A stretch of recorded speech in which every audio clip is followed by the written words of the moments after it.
What up with you, everybody? It's your boy Just Hits. Catch me every single Monday and Wednesday night from 7 to 8 o'clock p.m. Pacific Standard Time on www.jamcityamerica.com. I'm representing hip-hop elements, all city radio, the place where you can catch me again every Monday and Wednesday. Follow your boy on Twitter now, and the Twitter handle is at JustHitAdonis, JustHitAdonis. Follow your boy and I'll follow you back. Holla at your boy. Peace. All right, now, as far as the Bay Area goes right now, there's definitely some room for improvement. No disrespect to any of the new up-and-comers right now, but I just don't see that fire. I don't see that fury. I don't see that ferociousness that we once had back in the days, especially in that golden era when we were getting real quality music. Part of that nowadays, I really think it's because, technology is one of them, definitely. I mean, it's very easy for anybody to just download a free cracked version of Fruity Loops and, start becoming Dr. Dre at their house, you know what I mean? Anybody could just come out and just put anything out, you know what I mean? As opposed to back in the days, you really had to have real chips, and the people who were really putting records out back in the days, especially that 90s era, that golden era, they were they had chips. You really had to have chips to do music. There was no Fruity Loops, there was no Pro Tools back then, so you really had to stack up your chips, or if you knew somebody with the studio, you went up in there and you put your all into it and you made a life out of it. It was like a fucking job, an everyday job, you know what I mean? But technology is definitely one of them. As far as and I think another thing that's one of the other things that's kind of hurting us is the fact that we don't really have people working together like how people do in the South. You know what I mean? It's kind of like what made us great back in the days is kind of almost killing us right now. That whole independent vibe. You know what I mean? I mean, we came up independently. The Bay Area is the home of independent music and independent artists. You dig? So, that's how we came up. That's how we came into the game without the labels. You know what I mean? That's how we made a name for ourselves. But I think that's kind of almost hurting us now, because now it's like nobody wants to come together. Nobody wants to help each other. Nobody wants to really work together. You know what I mean? It's kind of like guys kind of would just rather hate on one another and talk shit about one another, beef with one another, unfortunately, instead of really coming together and networking. So, definitely some things, definitely some of the things that we can improve on. You know what I mean?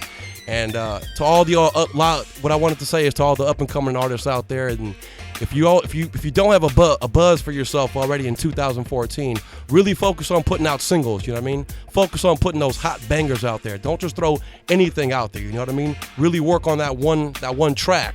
Put your all into it.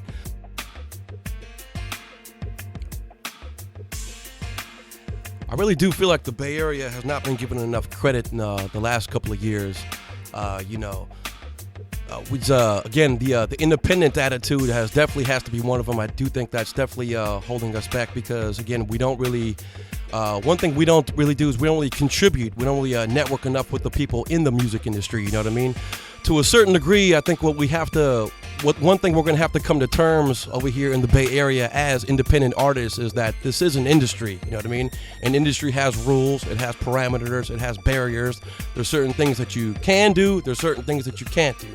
And I really feel like it's about time for people to kind of really understand that, because if you really want to be part of this industry, if you really want to go far in it, to a certain degree, you're just going to have to play ball. It does suck, you know what I mean? Sometimes, I know we got that independent vibe. We kind of want to do our own thing and just kind of, go about shit ourselves. But to a certain degree, if we do expect to be a part of this industry and to grow and to thrive in it, we're going to have to start playing ball within the parameters of the industry. So, definitely start if you plan on being in the industry, you're definitely gonna have to play ball by it. So you know what I mean. Stick to the parameters and the rules of it. I think that'll definitely start getting us more credit. And once we start getting more credit and people start recognizing us, I think we'll definitely be more of a big contributor and a big factor in the music game the way we once were back in the days.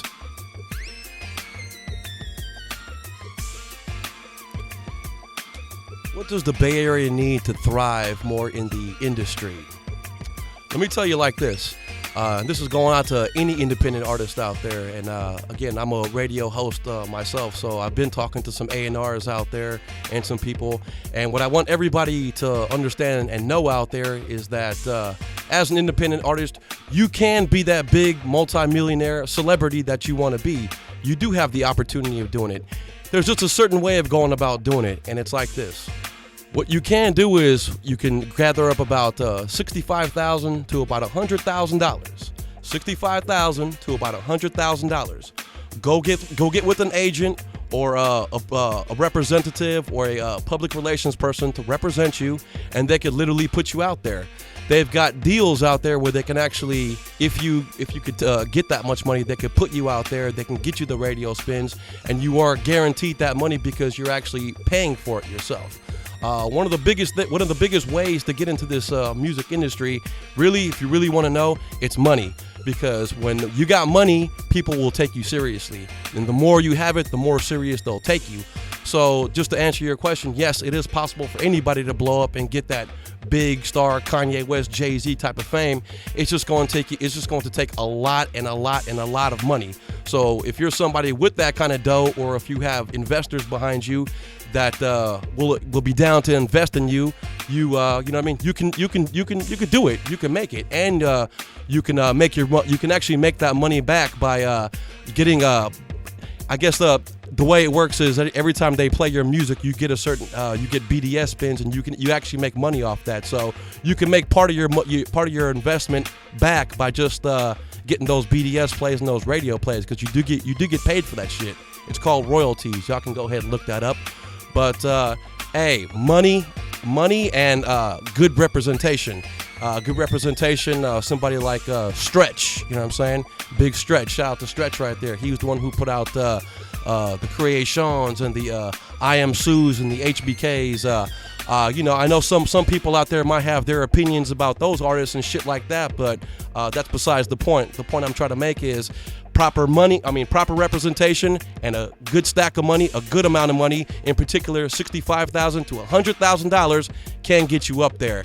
Now, up to a certain point, there is some quality control. Quality control meaning, you know, it's just a matter of how dope your song is. So again, focus on those singles, focus on those hot bangers that's really gonna, you know, get out there and pop from coast to coast, you dig? So on February the 6th, 1996, Bill Clinton signed into effect the 1996 Telecommunications Act. To all the listeners out there, go look that up. He signed it into effect in February that year, and basically what that is that killed any opportunity for any independent radio or record label to come up right there. It's because what the 1996 Telecommunications Act did is that before February that year, all the major radio stations like the clear channels, they had a cap to where they couldn't own, they can only own a certain amount of radio stations, and they could not monopolize the game. That's how it was before, because, you know, the reason for that is because it would disallow any major labels to come in and really monopolize and control the game the way they're doing it. That's why independent artists really had they really had a real chance of being heard back then, because they could. There was some big independent record labels and radio stations that was banging out some good independent music. Again, they had the ability to do that because the game was open for them to do that. What fucked all that up was the 1996 Telecommunications Act, is because the reason for that is because that gave the record labels and the clear channels of the game unlimited power to take over as much as they can. So with that, they used it to monopolize the game. They got rid of all the independent radio stations, all the independent record labels, just like our Bay Area record labels over here, like the Dog Days, the Intermittent Records. All those record labels had disappeared. And it's no surprise to me that they call 1996, 1997 the end of the golden era. There's a specific reason why they do that. It's because the 1996 Telecommunications Act allowed the corporate record labels to come in, take control, knock everybody else out the game, and strictly play their own music.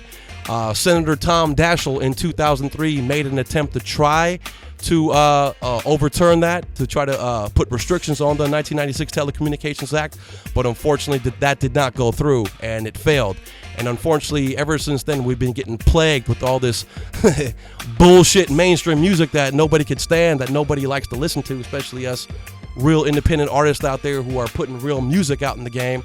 You know, it's very frustrating, you know what I mean? And that's one of the reasons why, that's one of the answers to our frustrations right there, is that goddamn 1996 Telecommunications Act. You know what I mean? So one thing as independent artists we can do is maybe, you know, possibly write to our senators, write to our to anybody we can in Congress, or somebody with a little bit of political clout that could you know, get up in there and speak for us. You know what I mean? So, and, you know, that means contribution. That means we got to contribute. You know what I mean? That's where we got to get our money together and practice group economics and really, you know, make a you know, create a niche for ourselves in the game so they'll listen to us. You know what I mean? So that's all I wanted to say.